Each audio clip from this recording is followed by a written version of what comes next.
జ్యోతి పరమాత్మలో ఐక్యమైపోయింది.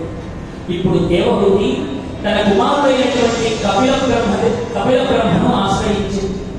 పుత్ర కపిల, మీ నాన్నగారు నీకు నన్ను అప్పచెప్పి వెళ్ళారు. ఇప్పుడు నన్ను ఈ మానవ జన్మ ఎత్తినందుకు నేను ఏమి ఆచరించి పరమాత్మను చేరుకోవాలో నాకు తెలియజేయవయ్యా. చూడండి, కడుపున పుట్టినటువంటి పిల్లవాడిని తల్లి అడుగుతూ ఉన్నటువంటి ప్రశ్న.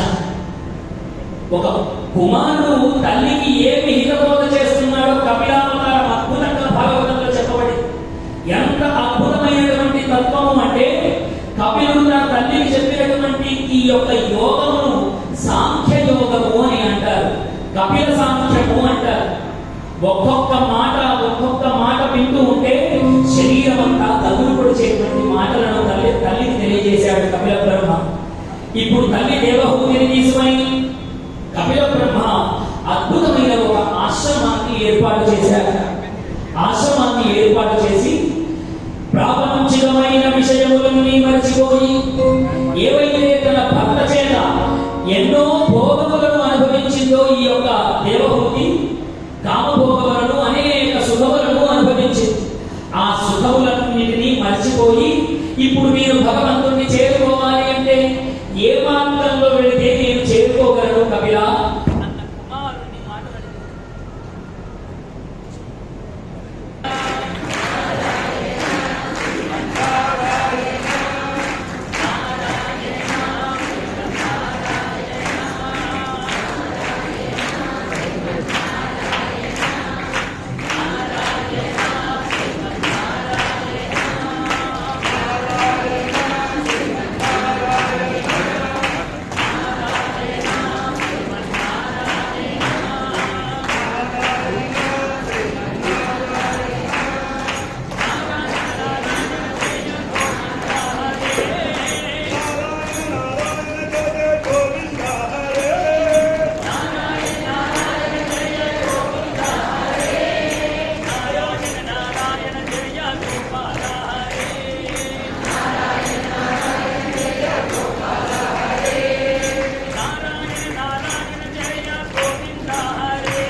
కానీ ఆచరణలోనే చాలా కఠినమైనటువంటిది. ఆ కఠినం ఎంత కఠినమో కరెంటు పోయి మనందరికీ చూపిస్తూ ఉన్నది. చూసారా? ఎందుకు అంటే భగవంతుడిని చేరుకోవాలి అంటే కలియుగంలో అత్యంత ముఖ్యమైనటువంటి మార్గం ఏమిటి అంటే భక్తి మార్గమే. భక్తి తప్ప